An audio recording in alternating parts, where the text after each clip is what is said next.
Hey, welcome back, everyone. I am right here in Cedar City, Utah at the airport, and I'm going to talk to you about some random facts. Why Cedar City Airport? How close we are to the national parks. I have notes on things like how the elevation of Cedar City Airport right here in this video. Number one, elevation 5,600 feet in the air. And then I also have some random facts about how far we are from the national park. So you might be an hour and a half to Zion National Park from Cedar City Airport. All of the parking here is free. So it's one of those things. It's one of those airports that's not big enough to start charging parking fees. You're probably about the same far away from Zion National Park as St. George Airport. If not, then very close to the same far away. But this has free parking. We have two commercial flights into Cedar City Airport every single day.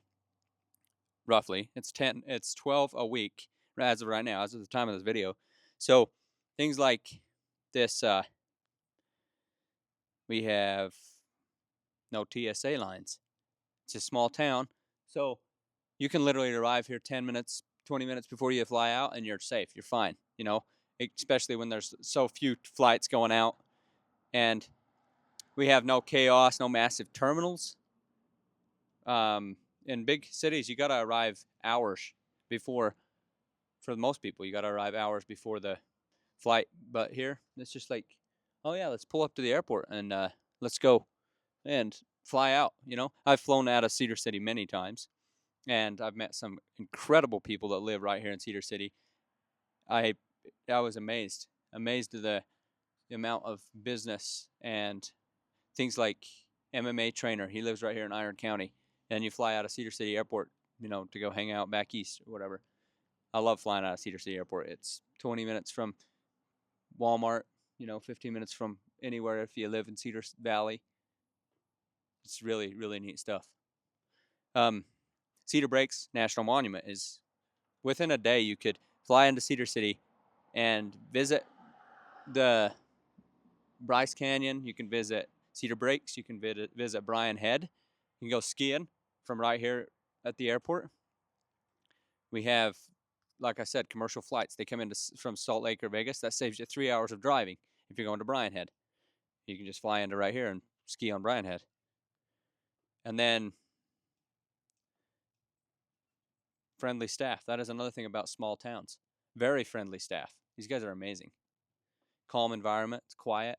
People just kind of chilling, waiting around for their flight, 10, 15-minute wait, whatever, because people don't have to arrive very early to get there. So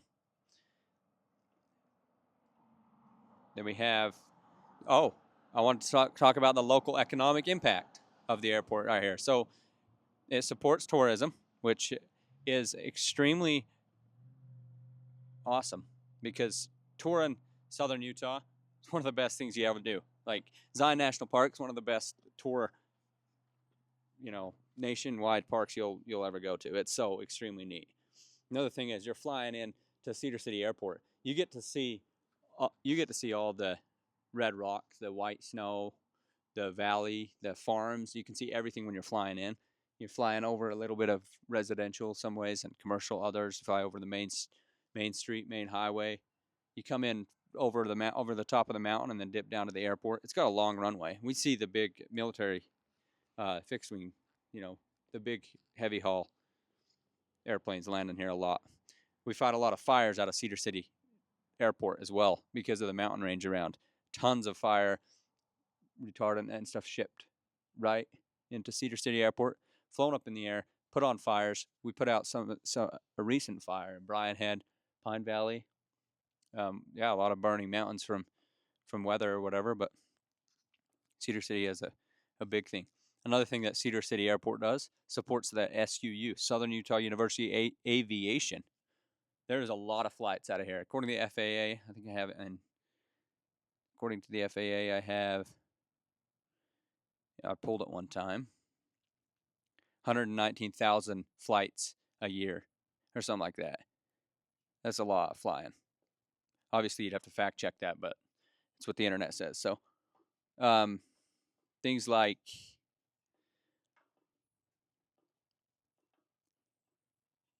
business travelers fly into Cedar City because there's tons of business. Like right behind the camera, there's a lot of industrial and commercial warehousing, all that stuff.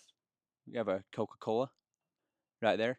It's probably 1,000 feet away from the front door of the airport. Then we have, if you're doing like a perfect for a weekend trip, for example, business hops, quick family visits. A lot of times people want to come visit their family at the Southern Utah University. They can stop in right here, and SUU is 8-minute drive from the airport because traffic, it's not that bad. You just jump over, take one left-hand turn, a right-hand turn, and you're at the campus. Ski weekends. If you're going to Bryan Head for one weekend, flying to Cedar City, it's 40-minute, probably 35-minute drive up to Bryan Head, drive back down to the airport, and fly back out. Again, flying over the beautiful, beautiful scenic views when you're flying in and out of Cedar City Airport. We have this community-focused airport. Feels personal, non-corporate. Like I said, you go inside there, everybody's chilling. It's just a good time. It's clean, very well staffed, friendly staff, awesome staff. And yeah, most people just don't realize how powerful this small airport is because they haven't visited Zion National Park. They haven't stopped in at things like even St. George. People traveling to see Southern Utah, if you want to land in Cedar City, maybe it's a different time than St. George. It's only maybe 40-minute, maybe 50-minute drive to St. George from Cedar City Airport, and there's more options because there's different schedules. So if you fly in here, you can just drive over to St. George and enjoy all the water sports, all the desert sand, side-by-side riding, all that stuff. You can come out here to a weekend.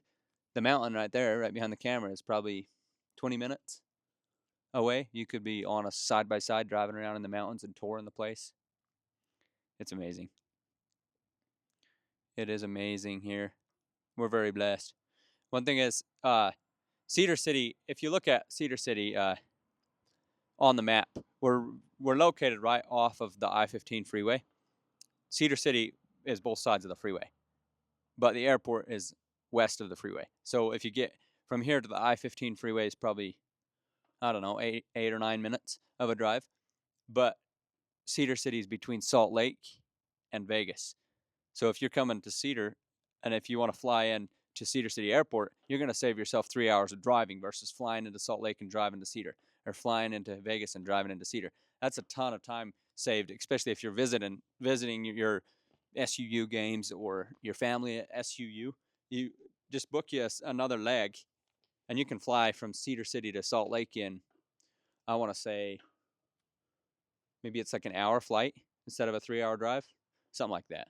But yeah, I like doing that. It saves me a lot of traveling in my little car, or in my truck or car. We have a very high elevation airport. Like I said before, 5,600 feet elevation runway on one end, and it has like a 20-foot slope on it, but 20-foot lower on one end than the other. But yeah, we have so much. Another thing is we support a lot of medical flights out of here. So you might see the Life Flight stopping down, meeting the ambulance somewhere. Let's see. I got some more notes here.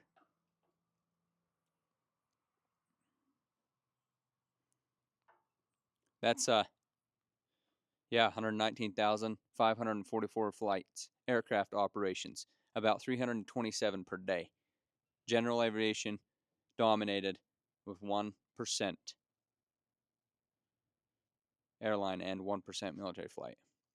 So yeah, general aviation, that's another thing. It's a private airport, or not private, but a lot of private jets fly in and out of this place because the business owners in town own a jet, put it inside the hangar, and there's just a lot of hangars being built out into the airport. Also, it is growing. So Cedar City Airport is relatively small right now. By the time you're watching this video, it could probably be paid parking, but as of the time of recording the video, it's free parking. So, it's a little airport. You're probably going to fit maybe,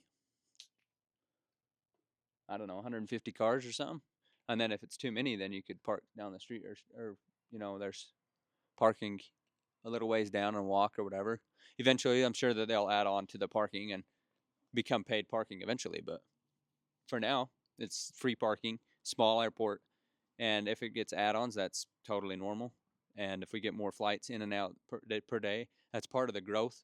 The real estate around it is becoming more and more expensive as the town grows.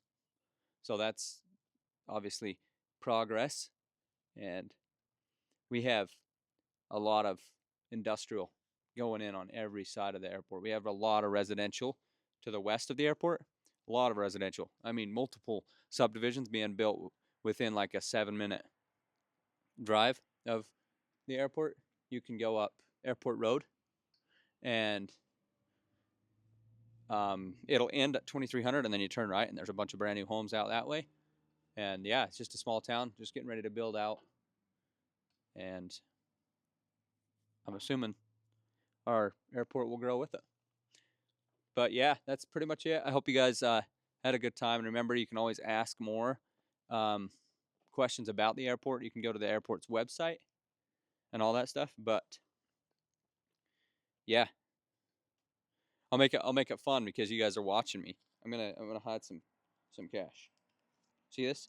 $10. I'm gonna put it right by this rock that I'm sitting on. I'm gonna put a purple rock in front of it. Remember, it's straight underneath the big sign at the airport. Small town. All you guys that live right here in town, one of you guys is going to watch that, and you probably want to get over here, grab yourselves $10. There it is. It's your guys's. Thank you for watching. And again, if you don't watch on YouTube yet, feel free to jump on over there and subscribe. Check it out. Drop a comment if you guys appreciate what is going on in the town, and also it'll help the algorithm. You guys know that. That's enough of me selling. So yeah, we'll catch you on the next one. Have an amazing day. Thank you for watching.